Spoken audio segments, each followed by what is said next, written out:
నమస్కారం. కథను వినబోయే శ్రోతలకు చందమామ కథలు బై ఆర్కే స్వాగతం. మీకు ఈ కథ నచ్చితే లైక్ చేయండి, బంధుమిత్రులతో షేర్ చేయండి, సబ్స్క్రైబ్ చేసి గంట సింబల్లోకి ఆల్ నొక్కడం కూడా మర్చిపోకండి. ఇలా చేయడం వల్ల నేను పెట్టబోయే తదుపరి వీడియోలన్నీ కూడా మీరు చూసి ఆనందించవచ్చు. కథను విన్న చాలామంది శ్రోతలు లైక్ చేయడము, కామెంట్లు పెట్టడము చేయటం లేదండి. ఎందుకంటే మీరు పెట్టే కామెంట్లు మాకు ఎంతో ప్రోత్సాహకరంగా ఉంటాయండి. Thank you very much. ప్రస్తుతం చెప్పబోయే కథ పేరు సత్యసంధుడు. ఇది పరోపకారి పాపన్న కథలలో ఒక కథ. ఈ కథ 1965 ఆగస్టు సంచిక చందమామలోది.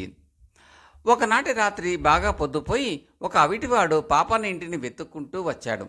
అతను పాపన్నతో, అయ్యా, నాకు నమ్మదగిన వారంటూ ఎవరూ లేరు, అందుచేత మీరు నాకు ఒక్క ఉపకారం చెయ్యాలి అని దీనంగా అన్నాడు. చేతనైతే తప్పక చేస్తాను, ఏం చేయాలో చెప్పు అన్నాడు పాపన్న. ఆ వచ్చినవాడి పేరు రామన్న. వాళ్ళది సమీపంలో ఉన్న గ్రామం. ఈ రామన్నకు కోదండం అనే ఒక అన్న ఉన్నాడు.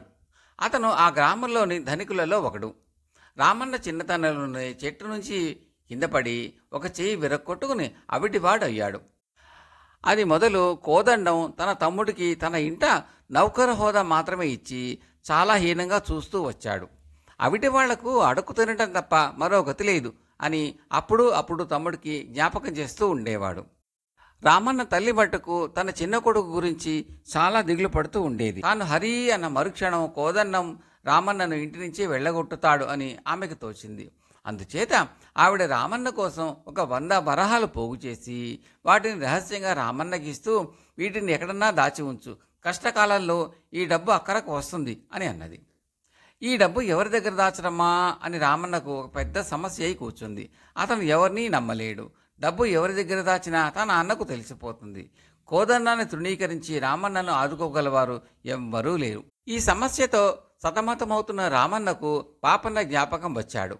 ముక్కు మొహం ఎరగిన వారికి కూడా పాపన్న ఆదుకుంటాడని, సహాయం చేస్తాడని ప్రతీతి. పాపన్నను ఆశ్రయిద్దామనుకుని రామన్న రాత్రివేళ పడి వచ్చాడు. పాపన్నకు తన పరిస్థితి అంతా చెప్పి, రామన్న, అయ్యా, మీరు ఈ డబ్బు దాచి ఉంచటమే కాదు, ఈ సంగతి మా అన్నకు చెప్పకుండా ఉండాలి. మా అమ్మ నాకేదో డబ్బు ఇచ్చినట్టు ఆయన పసిగట్టి నన్ను గుచ్చి అడిగాడు. ఈ డబ్బు గురించి మా అన్నకు తెలిసినట్టయితే అది నాకు దక్కదు అన్నాడు. కోదండం గురించి, అతని అవిటి తమ్ముడు గురించి పాపన్న అదివరకే కొంతవరకు విని ఉండటం చేత రామన్న మాటలలో విశ్వాసం ఉంచి, నీ డబ్బు సంగతి నా ద్వారా మీ అన్నకు తెలియదు అని నీవు ధైర్యంగా ఉండు. నీ అన్న వచ్చి అడిగితే నీవు ఎవరో కూడా నాకు తెలియదు అని చెప్పేస్తాను. నీకు కావలసినప్పుడు వచ్చి డబ్బు తీసుకుంటూ ఉండవచ్చు అని ధైర్యం చెప్పి రామన్నను పంపేశాడు పాపన్న. అయితే రామన్న భయపడినంతా అయింది. తన తమ్ముడు పాపన్న గారి గ్రామం వెళ్ళి పాపన్న వద్ద కొంత సొమ్ము దాచిపెట్టినట్టుగా చూచాక కోదండానికి తెలిసింది. మర్నాడే అతను పాపన్న వద్దకు వచ్చి, నా తమ్ముడు మీ దగ్గర ఏదో ధనం దాచినట్టు తెలిసింది.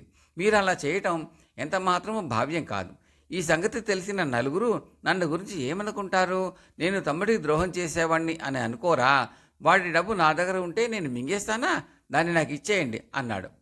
మీరు ఏమి చెబుతున్నది నాకు బొత్తిగా అర్థం కావట్లేదు. మీ తమ్ముడు నా దగ్గరికి రాను లేదు, నా వద్ద డబ్బు దాచను లేదు. అసలు అతను ఎవరో నాకు తెలిస్తే కదా అనేశాడు పాపన్న. పాపన్న అబద్ధాలాడతాడని కోదండం కలలో కూడా అనుకోలేదు. కానీ పాపన్న అన్నమాట నిజం కాదని కోదండానికి రూఢిగా తెలుసు. పాపన్న ఇంటికి రామన్న వెళ్ళడం కళ్ళారా చూసిన వారే కోదండానికి ఆ మాట చెప్పారు. కోదండం పాపన్నను ఏమీ చెయ్యలేక అతను అబద్ధాలాడతాడని ఎరిగిన వాళ్ళందరి దగ్గర ప్రచారం చేయసాగాడు. కానీ కోదండం చేసే ప్రచారాన్ని ఆ చుట్టుపక్కల గ్రామాల్లో ఒక్కరు కూడా నమ్మలేదు. పాపన్న ఏ చెడ్డ పని చేయడని అందరికీ గాఢమైన విశ్వాసం. అయితే తలవని తలపుగా పాపన్న అసత్యవాది అన్న విషయం లోకానికి వెల్లడి కావడానికి తగిన అవకాశం తొందరలోనే ఏర్పడింది. అది ఎలాగా జరిగిందంటే, కోదండం వాళ్ళ గ్రామానికి దగ్గరలో ఉండే అడవి ప్రాంతంలో ఒక వాగులో ఒక సాధువుకు ఒక దేవతా విగ్రహం దొరికింది. ఆ సాధువు ఊళ్ళలోకి ప్రవేశించడు. అందుచేత ఆయన విగ్రహాన్ని ఒకచోట భద్రంగా దాచి అడవిలో ఉన్న పశువులను మేపడానికి వచ్చిన కాపులతో, నాకు ఒక దేవతా విగ్రహం దొరికింది, దాన్ని మీ గ్రామానికి తీసుకుపోయి మంచి ప్రదేశంలో ప్రతిష్ఠ చేసి గుడి కట్టించి అర్చించాలి, లేకపోతే మీ గ్రామానికి అరిష్టం వస్తుంది, ఇది మీ గ్రామస్తులకు చెప్పు అని చెప్పాడు.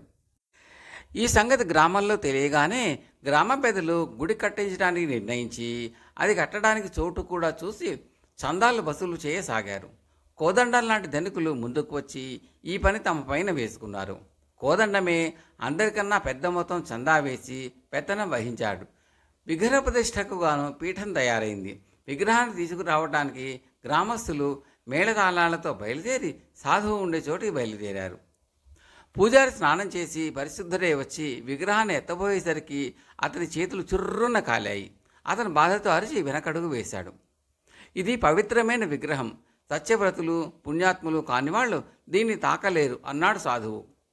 మాలో అంత పుణ్యాత్ములు ఎవరున్నారు? తమరే విగ్రహాన్ని గ్రామానికి చేర్చండి అని గ్రామస్తులు సాధువును వేడుకున్నారు. గ్రామ ప్రవేశం చేయనని నియమం నాకు ఉన్నది. మీలో ఆత్మవిశ్వాసం ఉన్నవారు ఎవరైనా ఉంటే విగ్రహాన్ని తీసుకుపోండి అన్నాడు సాధువు. గ్రామ పెద్దలు ఒకరినొకరు మెచ్చుకొని నీకన్నా పుణ్యాత్ముడు ఎవరున్నారు అంటే నీకంటే పుణ్యాత్ముడు ఎవరున్నారు అని తమలో తాముగా అనుకున్నారు. కానీ తాముగా ఒక్కరు కూడా ఆ విగ్రహాన్ని తాకడానికి సాహసించలేదు. చివరికి అందరి దృష్టి కోదండం మీద పడింది. వాళ్ళు ఇచ్చిన ప్రోత్సాహంతో కోదండం ముందుకు వచ్చి భయం లేదు, నేను విగ్రహాన్ని ఎత్తుకుంటాను అన్నాడు. నీవు పుణ్యకార్యాలు చేసిన వాడివే కదా అన్నాడు సాధువు. చెయ్యకేమండి, ఈ దేవతకు గుడి కట్టించడానికి నేనే అందరికన్నా ఎక్కువ విరాళం ఇచ్చాను. తిరునాళ్లప్పుడు పేదలకు అన్నదానాలు వస్త్రదానాలు కూడా చేస్తూ ఉంటాను అన్నాడు కోదండం. అబద్ధాలు ఆడవు కదా అని అడిగాడు సాధువు మళ్ళీ. ఎంత మాట, ఎన్నటికీ అబద్ధం చెప్పను అన్నాడు కోదండం. అలాంటి ఆత్మవిశ్వాసం ఉంటే విగ్రహాన్ని ఎత్తుకో అన్నాడు సాధువు. కోదండం ముందుకు వచ్చి విగ్రహాన్ని తాకి కెవ్వున అరిచాడు. అతని చేతులు కూడా కాలాయి. 10 మందిలోనూ అతడికి మంచి పరాభవమే అయింది. అయితే అతని పరాభవం సంగతి అటుంచి విగ్రహాన్ని ఎత్తే వాళ్ళెవరో గ్రామస్తులకు అర్థం కాలేదు. ఆ క్షణంలో కోదండానికి పాపన్న గుర్తుకొచ్చాడు. పాపన్న మహాపవిత్రుడని అందరికీ నమ్మకం. అతను అబద్ధం చెప్పాడని తాను అంటే ఒక్కడు కూడా నమ్మలేదు. పాపన్న బండారం బయట పెట్టడానికి ఇది మంచి అవకాశం. తనతో పచ్చి అబద్ధం ఆడిన పాపన్న వచ్చి ఈ విగ్రహాన్ని తాకితే అతని చేతులు తప్పక కాలి తీరుతాయి. అంతటితో పాపన్న పైన జనానికి ఉండే మూఢనమ్మకం కాస్త తొలగిపోతుంది. ఇలా అనుకుని కోదండం అన్నట్టు ఈ విగ్రహాన్ని తాకడానికి సమర్థుడు మన పక్క గ్రామంలో ఉండే పాపన్నే. ఆయన మహాపుణ్యాత్ముడు అపర హరిశ్చంద్రుడును అన్నాడు. అందరూ ఉత్సాహం తెచ్చుకున్నారు. పాపన్న మీద అందరికీ గురే. పాపన్నను పిలుచుకురావటానికి ఒక సేవకుడు వెళ్ళాడు. ఆ సేవకుడు వెళ్ళి తాను వచ్చిన పని చెప్పగానే పాపన్న వాడి వెంట బయలుదేరి వచ్చాడు. అతను స్నానం చేసి పరిశుద్ధుడై వచ్చి సాధువుకు నమస్కారం చేసి విగ్రహాన్ని ఎత్తుకోవటానికి అనుమతి వేడాడు. సాధువు కోదండాన్ని అడిగినట్టుగానే నీవు పుణ్యకార్యాలు చేసిన వాడివి కదా అని అడిగాడు. అంతరాత్మ చేయవచ్చు అన్న పనులు మాత్రమే చేస్తాను తప్ప అవి పుణ్యకార్యాలో కాబో నాకు తెలియదు స్వామి, అది భగవంతుడికి తెలియాలి అన్నాడు పాపన్న. అబద్ధం ఆడవు కదా అని సాధువు మళ్ళీ అడిగాడు. అలా చెప్పలేను, కొన్ని సందర్భాలలో అబద్ధం కూడా ఆడవలసి వస్తుంది అన్నాడు పాపన్న. సరే, నీకు ఆత్మవిశ్వాసం ఉంటే విగ్రహాన్ని ఎత్తుకో అన్నాడు సాధువు. పాపన్న భక్తితో ఆ విగ్రహానికి నమస్కారం చేసి చేతులు చాచి దాన్ని ఎత్తుకున్నాడు. అతని చేతులు కాలలేదు. గ్రామస్తులు విజయధ్వానాలు చేస్తూ పాపన్న వెంట మేళతాళాలతో తమ గ్రామానికి వెళ్ళి దేవతను పీఠం పైన ప్రతిష్ఠించారు. అటుపైన విగ్రహం తాకితే ఎవరి చేతులు కాలలేదు. అందరూ సంతోషించారు. కానీ ఒక్క కోదండానికి ముఖం మాడిపోయినట్టయింది. క్రమంగా అతడికి పాపన్న పైన భక్తి పుట్టుకొచ్చింది. అతను తన తప్పు తెలుసుకుని తన తమ్ముడిని సరిగా చూస్తానని తన తల్లి ఎదుట ప్రమాణం చేశాడు. పాపన్న వద్ద దాచిన డబ్బును తెచ్చి రామన్న తన అన్న ఎదుట పెట్టాడు. కోదండం దాన్ని తమ్ముడికే ఇచ్చేశాడు. అందరూ సుఖంగా ఉన్నారు. కథ సమాప్తం.